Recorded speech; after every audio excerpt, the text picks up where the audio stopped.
Olá pessoal, meu nome é Georgia, sou professora de Ciências na Escola Edna de Matos e já trabalho lá em Jesus de Nazaré há 24 anos. Eu vou iniciar com vocês um quadro esta semana chamado Experimentando em Casa. A ciência, ela está por todo lugar, ela está no nosso dia a dia. São muitos fenômenos físicos e químicos que podemos presenciar na nossa casa. O quarto ciclo iniciou o ano de 2020 estudando sobre a matéria. E lá naquele roteiro, nós estávamos falando sobre as transformações pelas quais a matéria pode passar. Transformações físicas, no caso. Transformações de estado físico da matéria.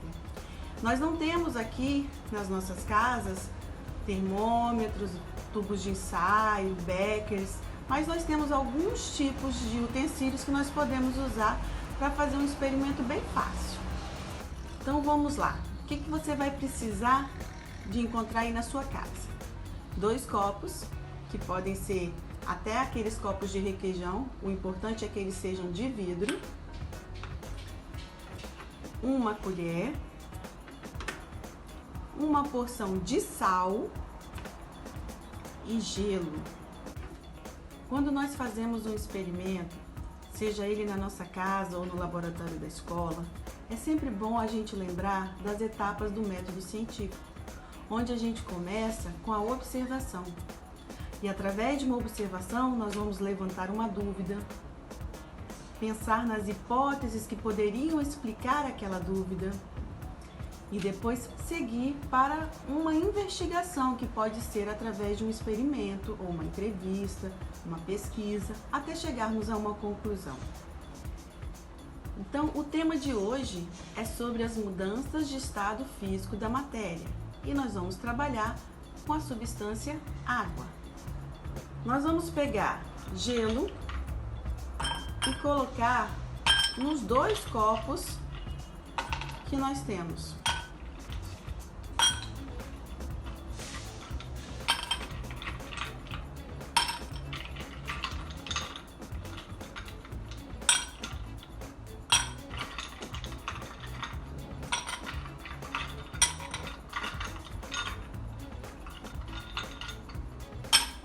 Pronto, o gelo já foi colocado nos 2 copos.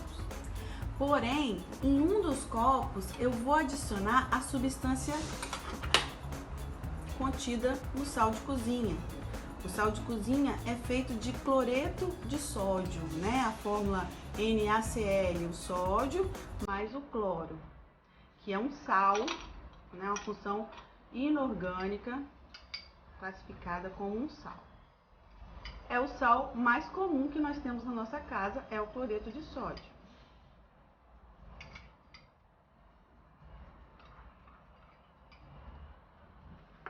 É importante também que você não toque na superfície do copo enquanto está acontecendo o fenômeno, para não atrapalhar o resultado.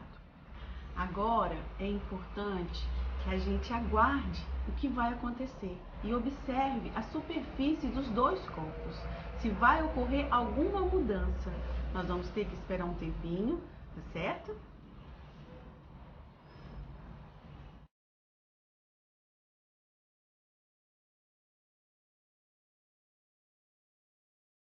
Vamos lá. Passado mais ou menos uns 10 minutos, o que a gente consegue observar que aconteceu aqui? No copo que tinha só gelo, ele está suado. Tem uma aguinha aqui do lado de fora do copo. Está todo suado. Não sei se vocês conseguem enxergar. E no copo que tinha gelo e sal, além de suado, ele ficou todo embaçado.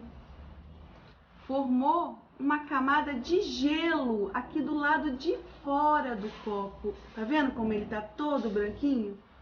Ficou todo embaçado porque ele tá com gelo do lado de fora do copo. Mas como? Por quê? Por que o copo tá suado? Por que o copo tem gelo do lado de fora? Ah, fizemos uma observação e levantamos uma dúvida. E agora precisamos pensar nas hipóteses. Quando a gente está na sala, eu vou contar para vocês o que mais sai, né? O que a maioria dos alunos pensa. Eles acham que a água que está aqui do lado de fora do copo, ela veio de dentro do copo. É do gelo que derreteu, porque querendo ou não, dentro do copo também, ó, nós temos água líquida agora. Antes nós tínhamos só gelo, mas agora nós temos água líquida. Então uma parte do gelo se derreteu. Então muitos acham que é a água que estava dentro do copo que passou para fora do copo. Mas será que isso é possível? O copo está furado então? Então após a gente fazer as nossas discussões, quais são as conclusões que nós podemos chegar, né? O gelo, ele é formado de água que está no estado sólido. Quando ele fica à temperatura ambiente, ele recebe calor do ambiente e ele derrete. Ele derrete e forma água líquida.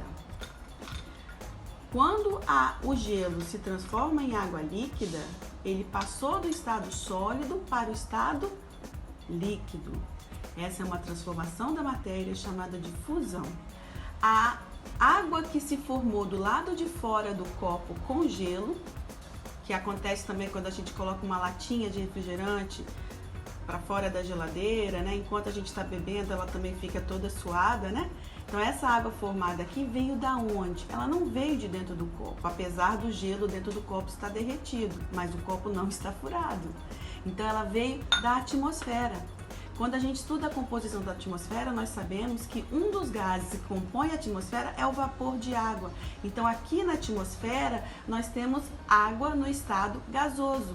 E essa água no estado gasoso, quando ela se encontra, essas partículas se encontram com a superfície gelada do copo, fria do copo, ela se condensa. Então mais uma mudança de estado, que é a condensação, onde a água no estado de vapor que está aqui na atmosfera encontra uma superfície fria e condensa e vira líquido.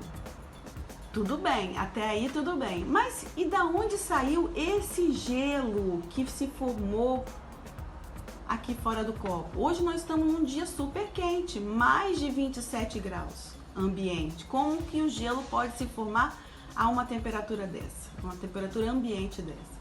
Na verdade, é que aqui nesse copo tinha o que nós colocamos de diferente? O sal.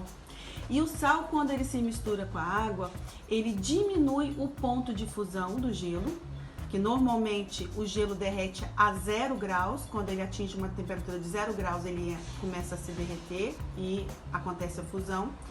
Nesse ambiente aqui, com o sal, ele vai derreter a uma temperatura menor que 0. Normalmente -2, -3, né? Porque como nós estamos em casa, a gente não tem um termômetro adequado para medir essa temperatura. Mas esse sistema aqui está numa temperatura menor que 0, abaixo de 0 grau. E por isso que consegue congelar a água que estava aqui fora do copo. Então primeiro ocorreu a condensação e depois ocorreu a solidificação. Então, ó, um experimento super fácil, nós vimos 3 mudanças de estado físico. A fusão, a condensação do lado de fora do copo e fusão dentro do copo, né? E aqui nós vimos condensação e depois a solidificação da água, ok? Espero que vocês tenham gostado e quem quiser pode repetir o experimento aí na casa de vocês. Até a próxima semana.